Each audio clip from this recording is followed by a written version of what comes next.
मित्रों नमस्कार, आप देख रहे हैं पॉलिटिकल आइडिया और मैं हूं प्रदीप कुमार। मित्रों आज हम पॉलिटिकल आइडिया के इस चैनल पर आज हम बात करेंगे भारत में साम्यवाद की।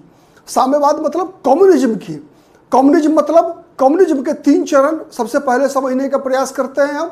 ठीक है कि ये है क्या। ये मार्क्सवाद से शुरुआत होता है, फिर लेनिनवाद और फिर माओवाद। मतलब जीरो से लेकर आप कह सकते हैं टॉप तक, मतलब सबसे सॉफ्ट अगर फॉर्म ऑफ कम्युनिज्म देखेंगे अगर तो मार्क्सवाद है, उसके बाद फिर लेनिनवाद है और उसको फिर और अति जिसे बनाया जिसने वो है माओवाद। अब इसीलिए आपने देखा होगा कि अगर सीपीआई, सीपीएम और सीपीआई-एमएल अगर इसको भी अगर हम समझने का प्रयास करें तो कुछ हद तक समझ में आएगा कि माओवादी सीधा सत्ता पर बंदूक के सहारे जो है कब्जा करना चाहते हैं। ठीक है, और जो मार्क्सवाद है वो सीधा कहता है कि भाई बुर्जुआ का वर्चस्व जो है पूंजीवाद का विरोध करता है, और लेनिनवाद पूंजीवाद को एकदम नेस्तनाबूद करने की बात करता है। और तीसरा जो माओवाद है वो एक्सट्रीम है। एक्सट्रीम मतलब कि एकदम किसी भी तरीके से ध्वस्त कर देना चाहता है, केवल और केवल बंदूक की गोली से निकली हुई सत्ता पर काबिज रहना चाहता है। अब बात करते हैं कि भारत में जो साम्यवाद है, जो साम्यवाद भारत में अब तो वैसे कमजोर हुआ है, लेकिन जो और दुनिया में साम्यवाद में अंतर क्या है। तो अगर पूरे विश्व में साम्यवादी ताकतों की और साम्यवादी व्यवस्था की अगर हम विश्लेषण करेंगे तो पाएंगे कि साम्यवाद का एकमात्र रूप है पूरे दुनिया में। अगर उसे हम एक शब्द में कहें तो वो कह सकते हैं कि तानाशाही साम्यवाद। जैसे अगर हम सोवियत संघ की बात करें, या अब तो सोवियत संघ में खत्म हो चुका, चाइना की बात करें, ये दो प्रमुख शक्तियां रही है। वैसे अलग अलग देशों में अभी भी उत्तर कोरिया में अपने आप को साम्यवादी ही का कम्युनिस्ट ही कहते हैं लोग। खैर पेरू में कई जगह पे रहा ऐसा, लेकिन अगर हम देखें तो उनका एक ही फॉर्म है, वो है तानाशाही का। अगर कोई विरोध अगर करता है अगर साम्यवाद का तो फिर थेन आनमन चौक होता है, जहां पर कि हजारों छात्रों को टैंक से कुचल दिया जाता है। अगर कोई विरोध की ताकत साम्यवाद के खिलाफ अगर खड़ी होती है अगर, तो आपने देखा कि चीन में अभी भी उइगर मुसलमानों के साथ किस प्रकार का व्यवहार किया जा रहा है, वहां पर सिक्यांग में किस प्रकार की व्यवस्था है कि वहां पर किसी भी प्रकार की कोई धार्मिक आजादी नहीं है।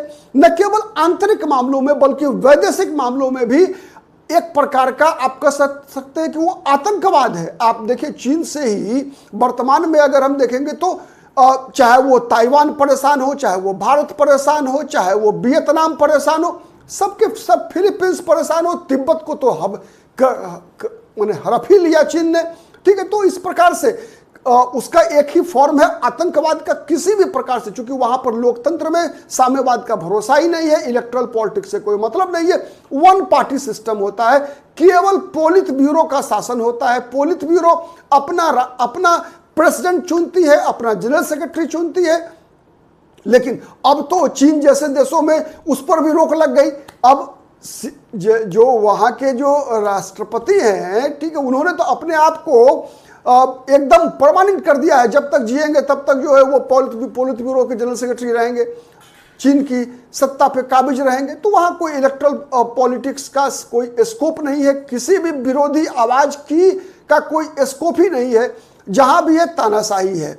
ठीक है, अब बात करते हैं भारत को। सबसे पहले साम्यवाद को समझिए दुनिया के परिप्रेक्ष्य में। अब भारत के परिप्रेक्ष्य में साम्यवाद ने किस प्रकार से मायावी रूप अख्तियार किया, इस बात को समझने के लिए सबसे पहले हमें जानना होगा। एक चीज मैं याद दिलाऊं कि भारत एक पहला जगह है जहां पर कि साम्यवादी ताकत इलेक्ट्रल पॉलिटिक्स के माध्यम से आई। इलेक्ट्रल पॉलिटिक्स के माध्यम से मतलब चुनाव लड़कर जीतकर सरकार बनाया। वो पहला जगह था भारत में केरल राज्य, जहां पर कि पहली बार 1955 ईस्वी में ही ईएमएस नंबूद्रिपाद वहां के मुख्यमंत्री बने थे, चुनाव जीतकर बने थे। तो ये चुनाव के द्वारा जीतकर सरकार बनाने की किसी भी कम्युनिस्ट पार्टी के द्वारा यह पहला उदाहरण था। तो भारत में आपको सबसे पहले समझना होगा कि इस वामपंथ के तीन रूप हैं। एक है आतंकवाद का रूप, जिसे आप माओवादी आतंकवाद कहते हैं, जो लगभग भारत में अब समाप्त प्राय है, थोड़ा बहुत केवल छत्तीसगढ़ में बच गया है। आज से 10 साल पहले अगर देखते आप तो बिहार का इलाका, झारखंड, उड़ीसा, छत्तीसगढ़, मध्य प्रदेश का इलाका, आंध्र प्रदेश का इलाका, ये जितने भी इलाके थे सब एमसीसी, पीडब्ल्यूजी वगैरह से प्रभावित इलाके थे। जंगलों में कई बार पारामिलिट्री फोर्सेज पर हमला करके सैकड़ों की संख्या में, आपने दंतेवाड़ा कांड वगैरह सुना होगा, ठीक, सैकड़ों की संख्या में पारामिलिट्री फोर्सेज तक की हत्या कर दी जाती थी। इनका अपना साम्राज्य चला करता था जंगलों में, ठीक है। जंगल, इनके स्थान कहाँ थे? तो जंगल था इनका रहना, और वहां पर केवल गोली और बंदूक की आवाजें ही सुनी जाती थी। डायनामाइट लगाकर पुलिस की गश्ती जीप को, सेना की गश्ती जीप को उड़ा दिया जाता था। तो ये इस प्रकार की स्थिति एक फॉर्म है आतंकवाद का, इसको हम कह सकते हैं कि कम्युनिस्ट आतंकवाद। जो फॉर्म, जो मैंने बताया कि जो सत्ता बंदूक की गोली से निकलती है, केवल बंदूक की भाषा की बात करने वाले, एक फॉर्म था साम्यवाद का भारत में। दूसरा फॉर्म मैंने उदाहरण बताया कि किस प्रकार से ईएमएस नंबूदिरीपाद, आज भी कम्युनिस्ट पार्टी का शासन केरल में बचा हुआ है। केवल एकमात्र राज्य है केरल भारत में जहां पर कि कम्युनिस्टों का शासन है। इससे पहले बंगाल में लगातार 30 वर्षों तक कम्युनिस्ट पार्टी ने शासन किया, त्रिपुरा में 30 से अधिक वर्षों तक शासन किया, बंगाल में भी 3 दशकों से ज्यादा शासन किया। बुद्ध भट्टाचार्य, ज्योति बसु, त्रिपुरा में मदन मित्रा जैसे नेता रहे, इनके बड़े बड़े नेता रहे, लगातार मुख्यमंत्री रहे वहां पर। और वहां पर आप एक चीज देखिए कि वहां पर ये सरकार बनाते हैं, इलेक्ट्रल पॉलिटिक्स में भाग लिया, लेजिस्लेचर में गए, विधायिका में गए, और उसके बाद फिर वही काम किया आतंकवाद का। आप याद कीजिए, बंगाल में जब ज्योति बसु और बुद्ध भट्टाचार्य की सरकार हुआ करती थी तो तत्कालीन विपक्ष की नेता ममता बनर्जी के साथ किस प्रकार का व्यवहार हुआ। आज जो काम ममता बनर्जी पश्चिम बंगाल में कर रही है, वही काम कभी ज्योति बसु और बुद्ध भट्टाचार्य की सरकार किया करती थी। मतलब वामपंथी आतंकवाद था, अपने विरोधियों को पैर में बांधकर जिंदा जला देना। केरल में आज भी वहां जो विपक्षी दल के कार्यकर्ता होते हैं, नेता होते हैं, उनके ऊपर हिंसा, विरोध, यदि आपने विरोध की आवाज बुलंद की तो फिर आपको अपनी जान से हाथ धोना पड़ेगा। किसके द्वारा? तो वो सत्ता के सहयोग से। जंगलों में क्या होता है? जंगलों में होता है बंदूक के द्वारा। जंगल में बंदूक के द्वारा वही काम होता है जो काम इलेक्ट्रल पॉलिटिक्स में आने के बाद, सरकार बनाने के बाद सत्ता के सहयोग से होता है। आपने सुना होगा कि एक समय था जब तक वहां पर कम्युनिस्ट पार्टी का शासन था पश्चिम बंगाल में, तब तक वहां की पुलिस का भी आप कह सकते हैं वामपंथीकरण हो चुका था। जो काम आज उन्हीं से प्रेरणा लेकर ममता बनर्जी ने पश्चिम बंगाल में किया है कि पश्चिम बंगाल की पुलिस में भी अगर आप देखेंगे तो वहां की पुलिस भी टीएमसी के कैडर के रूप में काम करती है। तो वही स्थिति थी पश्चिम बंगाल में, पहले सीपीएम के कैडर के रूप में पश्चिम बंगाल की पुलिस काम करती थी। केरल में आज भी वहां की पुलिस जो है सीपीएम के कैडर के रूप में काम करती है। त्रिपुरा में वही स्थिति था। खैर, बंगाल और त्रिपुरा तो मुक्त हो गया, केरल मुक्त होना बाकी है। तो ये दूसरा फॉर्म हो गया। उसका तीसरा फॉर्म एक और है। कहावत है ना कि हमारे पूर्वजों ने बताया था तलवार से ज्यादा शक्तिशाली होता है कलम। तो अंतिम फॉर्म, जो तीसरा फॉर्म, यह भी फॉर्म रहा वामपंथ का भारत में, और यह लगातार रहा। आपने सुना होगा नाम जवाहरलाल नेहरू विश्वविद्यालय जेएनयू की स्थापना के बाद से ही वहां के एकेडमिक जगत पर, न केवल जेएनयू में बल्कि भारत सरकार के द्वारा इंदिरा गांधी के प्रधानमंत्री बनने के बाद जितने भी एकेडमिक ऑर्गेनाइजेशंस थे, सब में लगभग एक तरह से वामपंथियों के हवाले कर दिया गया। आपको याद होगा कि 1967 में इंदिरा गांधी 67 से ही इंदिरा गांधी सीपीआई की मदद लेती रही बार बार सरकार चलाने के लिए। क्योंकि जब कांग्रेस पार्टी के अंदर विरोध हुआ, सिंडिकेट का मामला शुरू हुआ कांग्रेस पार्टी में, कांग्रेस ओ बनी, उसके बाद से ही लगातार इंदिरा गांधी को सीपीआई का सहयोग लेना पड़ा, और सीपीआई के सहयोग से ही इंदिरा गांधी सरकार चलाई। चुनाव भी लड़ा सीपीआई के सहयोग से। आपको याद होगा 1975 में जब आपातकाल लागू किया गया तो सीपीआई ही एकमात्र विपक्षी दल थी, तथाकथित विपक्षी दल, जिसने की आपातकाल लगाने का समर्थन खुलेआम किया था। तो इसीलिए उसके बाद क्या हुआ कि इंदिरा गांधी ने सहयोग के बदले में जितने भी एकेडमिक ऑर्गेनाइजेशन थे, चाहे वो राष्ट्रीय नाट्य कला अकादमी हो, जवाहरलाल नेहरू विश्वविद्यालय हो, और जितने भी इस प्रकार के थे, सब के सब वामपंथियों के हवाले कर दिया। आपने सुना होगा इरफान हबीब इतिहास लिखने वाले लोग जितने भी थे, सीबीएसई के इतिहास की किताबें लिखने वाले सबके सब वामपंथी लोग थे। तो जितने भी इस प्रकार की चीजें हुई, इंदिरा गांधी ने एकेडमिक जगत उनको सौंप दिया। लगातार हम देख रहे हैं उसका प्रभाव अभी तक है। उतना ही नहीं तो जो काम सरकार में रहते हुए इलेक्ट्रल पॉलिटिक्स के द्वारा आतंकवाद फैलाया इन लोगों ने, तो अब तो सरकारें ही नहीं बची। तो अब बचा क्या है? अब बचा है केवल इनके पास एकेडमिक जगत, जहां पर कि कलम के सहारे ये अपना आतंकवाद फैलाने का प्रयास करते हैं। कैसे करते हैं आप समझने का प्रयास कीजिए।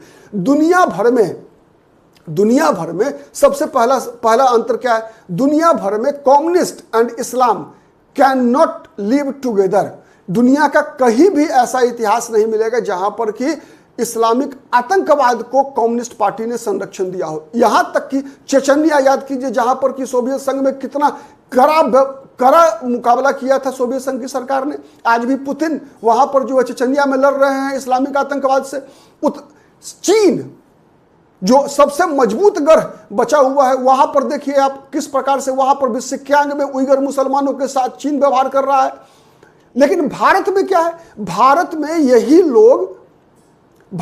यही वामपंथी जो है इस्लामिक टेररिज्म को जस्टिफाई करते हैं। वो ये कहते हैं कि यहां आतंकवाद इसलिए पनपा है, इस्लामिक आतंकवाद, क्योंकि यहां पर मेजोरिटेरियन पॉलिटिक्स ने उनके साथ अन्याय किया। अब कौन सा मेजोरिटेरियन पॉलिटिक्स ने कश्मीर में अन्याय किया कि कश्मीर में आतंकवाद फैला? क्योंकि वहां पर तो जो हिंदू है वो माइनॉरिटी में रहे हैं, तो वहां पर किसने आतंकवाद फैलाया? यह सवाल उनसे पूछा जाना चाहिए, जिसका कि जवाब उनके पास है नहीं। ठीक है, यहां पर वो लगातार आजादी की बात करते हैं। आपने सुना होगा जवाहरलाल नेहरू विश्वविद्यालय में हमें चाहिए आजादी। किन किन चीजों से आजादी चाहिए? तो जिन जिन चीजों से आजादी चाहिए, क्या वो आजादी वामपंथ में संभव है? क्या चीन में वो संभव था? क्या वो सोवियत संघ में संभव था? क्या वो पेरू में संभव था? कहां संभव था भाई? क्या वो चेक और स्लोवाकिया में संभव था? कहां संभव था? बता दो भाई। पाकिस्तान को बैकफायर, मैंने एक तरह से पाकिस्तान के लिए बैटिंग करते हैं, पाकिस्तान के फेवर में। अगर आपने पाकिस्तान पर हमला किया तो कहेंगे कि भाई वो मासूम है, वो भटका हुआ है, क्यों आपने हमला कर दिया? अगर हमला नहीं किया, अगर पाकिस्तान को अगर एक कंप्रोमाइज किया अगर आपने, तो क्यों कंप्रोमाइज कर लिया? मतलब किसी भी प्रकार से वो भारत को, भारत की सरकार को, भारत की जनता को, जो मेजोरिटी है यहां का, उसको फंसाने वाला ही काम करेंगे। ऐसा बौद्धिक आतंकवाद, जिसका हम नाम दे सकते हैं बौद्धिक आतंकवाद, वो फैलाने में सबसे आगे अगर कोई रहे तो वो भारत में कम्युनिस्ट ताकतें रही, वामपंथी ताकतें रही, जो भारत में हर वक्त सहिष्णुता और असहिष्णुता पर डिबेट कराती है। अब बताइए कि वामपंथ में सहिष्णुता का कहां स्कोप है? लेकिन भारत में वो क्या चाहती है? भारत में चाहती है कि आतंकवादियों के प्रति भी सहिष्णुता बरती जाए। मतलब कौन आतंकवादी के प्रति भी? जो माओवादी लेनिनवादी हैं उनके प्रति भी, इस्लामिक आतंकवादी हैं उनके प्रति भी, और बौद्धिक आतंकवादी हैं उनके प्रति भी। सबके प्रति मानवता का दृष्टिकोण अपनाया जाए। लेकिन जब उनको मौका मिलता है, चाहे वो बंगाल हो, चाहे वो त्रिपुरा हो, चाहे वो केरल हो, चाहे वो चीन हो, चाहे वो सोवियत संघ हो, कहीं भी हो, चाहे वो जवाहरलाल नेहरू विश्वविद्यालय हो, कहीं भी अपने विरोधियों को एक किसी भी कीमत पर बर्दाश्त करने को तैयार नहीं होते। अपने विरोधी आवाज को किसी भी कीमत, हर कीमत पर वो गला दबा देना चाहते हैं। चाहे उनको टैंक चलाना पड़े, या कलम चलाना पड़े, या बंदूक चलाना पड़े, कुछ भी चलाना पड़े, या अफवाह उड़ाना, फैलाना पड़े, हर कीमत पर, किसी भी कीमत पर वो अपने विपक्ष की आवाज को बर्दाश्त नहीं कर सकते। आजादी, अभिव्यक्ति की स्वतंत्रता की बात करते हैं। अभिव्यक्ति की स्वतंत्रता, ममता बनर्जी से पूछना चाहिए कि ममता बनर्जी जब वहां पर ज्योति बसु के खिलाफ संघर्ष कर रही थी, तो ममता बनर्जी के पास कितनी अभिव्यक्ति की स्वतंत्रता थी? कितना विरोध प्रदर्शन करने का अधिकार था ममता बनर्जी के पास? तो ये सब सवाल भारत में वामपंथी जो थोड़े बहुत बचे हुए हैं उनसे पूछना चाहिए। और पूछना क्यों आवश्यक है उसके लिए मैं आ रहा हूं, लेकिन थोड़ा सा और आपको संदर्भ में बताने का प्रयास करता हूं कि देखिए, भारत के बाहर ये वामपंथी केवल और केवल अपने आप को इस रूप पे पेश करते हैं कि ये वामपंथ केवल आर्थिक विचार है। मतलब केवल और केवल समाज के अंदर दो वर्ग हैं, एक हैव्स, दूसरा हैव नॉट्स। लेकिन भारत में यही वामपंथी, आप भारत का एक इतिहास बताइए इधर 20 वर्षों के अंदर जब भारतीय कम्युनिस्ट पार्टी के लोगों ने किसी आर्थिक मुद्दे पर कोई आंदोलन खड़ा किया हो, एक भी उदाहरण नहीं मिलेगा। अगर किसी भी आंदोलन, चाहे वो वैचारिक आंदोलन हो, चाहे वो सड़कों पे प्रदर्शन के रूप में कोई आंदोलन हो, हर बार आंदोलन के केंद्र में या तो जाति होगा या धर्म होगा। इसके अलावा और कौन सा विषय है? एक भी विषय ऐसा नहीं मिलेगा जो आर्थिक मुद्दों पर इन लोगों ने किया हो। और जब कभी भी आंदोलन करेंगे तो बात करेंगे लोकतंत्र की, सबसे पहले बात करेंगे लोकतांत्रिक अधिकार की। लेकिन इनका अगर कोई आंदोलन भी होगा तो उस आंदोलन में हिंसा होना कंपलसरी है। माने वामपंथियों के सहयोग से आपने देखा कि देश में किसान आंदोलन हुए, तो किसान आंदोलन कितना लोकतांत्रिक था, किस प्रकार का माहौल बनाने का प्रयास किया गया किसान आंदोलन के नाम पर। 26 जनवरी को किस तरह से लाल किले की प्राचीर पर चढ़कर जो है किस प्रकार का आंदोलन, लोकतांत्रिक आंदोलन करने का प्रयास किया गया, क्या दिखाया इन लोगों ने। तो ये विडंबना है। दूसरा सबसे बड़ी चीज क्या है कि कहीं भी ये तर्क से अब नहीं जीतते, तो इसके लिए तर्क नहीं है जब तो थेथराई करेंगे। मतलब थेथराई मतलब ये अपने आप को साबित करेंगे कि केवल यही बुद्धिजीवी है, केवल लॉजिक ये जो कहे उसी को मान लो। मतलब उसमें कोई फैक्ट्स नहीं होगा। अगर फैक्ट्स होगा तो कहेंगे कि ये परिस्थितिजन्य फैक्ट्स है, ऐसा एक्सेप्शन है, बनाएंगे उसको। तो ना तथ्य है इनके पास, ना इनके पास कोई तर्क है। तो बगैर फैक्ट्स के, बगैर लॉजिक के, केवल आप जो कहें वही सही और दुनिया जो कहे वो गलत, यही तो बौद्धिक आतंकवाद है। इतना ही नहीं, इसके अलावे भारत की जितनी भी स्ट्रेंथ है, चाहे वो भारतीय विचार हो, चाहे वो भारतीय सोच हो, चाहे वो भारतीय संस्कृति हो, चाहे वो भारतीय कस्टम हो, ये सब, इन सब में इनको दिखता क्या है? इनको दिखेगा अंधविश्वास, इनको दिखेगा डपोर संखी, इनको दिखेगा कि ये कंजर्वेटिव सोच है। लेकिन विदेशों में जो जितनी भी चीजें हैं वो सब इनको दिखेगा कि ये प्रगतिशील है, प्रोग्रेसिव है। मतलब चीन में जो कुछ भी हो रहा है, सोवियत संघ में जो कुछ भी हो रहा है, ये प्रोग्रेसिव होगा। मतलब चाइना ने जब भारत पर हमला किया 1962 में, उसके बचाव में भी ये आ गए, उसका भी बचाव किया है इन लोगों ने भारत में। तो ये अब सबसे बड़ी बात क्या है कि अंतिम में मैं बताऊं कि अब ये जंगल से खत्म हो चुके। इधर विगत के 10 वर्षों में अब केवल ये छत्तीसगढ़ के कुछ हिस्सों में सिमट के रह गए हैं। विगत दिनों आपने गृह मंत्री को सुना कि इस वर्ष के अंत तक हम इनका सफाया कर देंगे, और लगभग सफाया की होने के कगार पे है। लोकतांत्रिक व्यवस्था में केवल केरल में सिमट कर रह गए हैं। पश्चिम बंगाल, त्रिपुरा, बिहार, उत्तर प्रदेश, पंजाब, जहां कहीं भी ये छिटपुट थे भी, सब के सब जगह खत्म। एक समय ऐसा था जब बिहार में भी इनके 8-8, 10-10 सांसद हुआ करते थे लोकसभा राज्यसभा में। विधानसभा में 30-35 विधायक हुआ करते थे इनके। आज सब खत्म हो चुका है। आज ये आरजेडी के पिछलग्गू बने हुए, 1 सीट 2 सीट के लिए गिराते हैं तेजस्वी यादव और लालू यादव के सामने में, उत्तर प्रदेश में अखिलेश यादव के सामने में, तमिलनाडु में MK स्टालिन के समक्ष, पंजाब में कांग्रेस और आम आदमी पार्टी के समक्ष, पश्चिम बंगाल में 1 सीट भी नहीं मिल पाता, 5% वोट नहीं बचा इनका।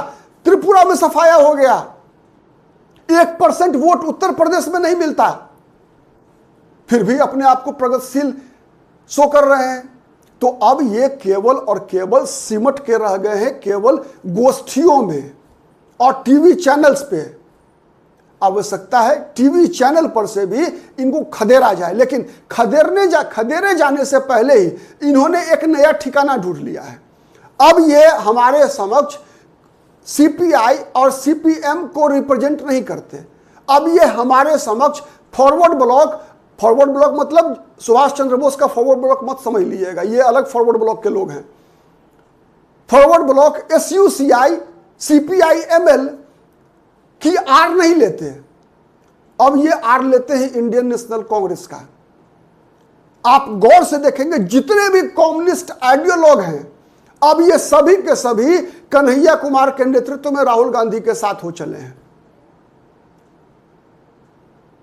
अब इन लोगों ने न केवल कांग्रेस पार्टी पर बल्कि देश भर के जितने भी सेकुलर पॉलिटिकल पार्टी हैं जो तथाकथित पहले अपने आप को समाजवादी कहते नहीं अघाते थे, वास्तव में अब वो परिवारवादी हो गए हैं। चाहे बिहार में लालू यादव का परिवार हो, उत्तर प्रदेश में अखिलेश यादव का परिवार हो, तमिलनाडु में एमके स्टालिन का परिवार हो, ठीक है। तो अब ये वास्तव में परिवारवादी हो गए और केंद्र में राहुल गांधी का परिवार हो, तो उसके पिछलंगू बने हुए हैं और अपने आप को रिवाइव करने का प्रयास कर रहे हैं। और अपने रिवाइवल के लिए अफवाह फैलाना इनका सबसे बड़ा सोर्स है। गलत नैरेटिव, मतलब इनका फिलॉसफी है कि किसी भी झूठ को इतनी बार बोलो जिससे कि वो सच में कन्वर्ट हो जाए।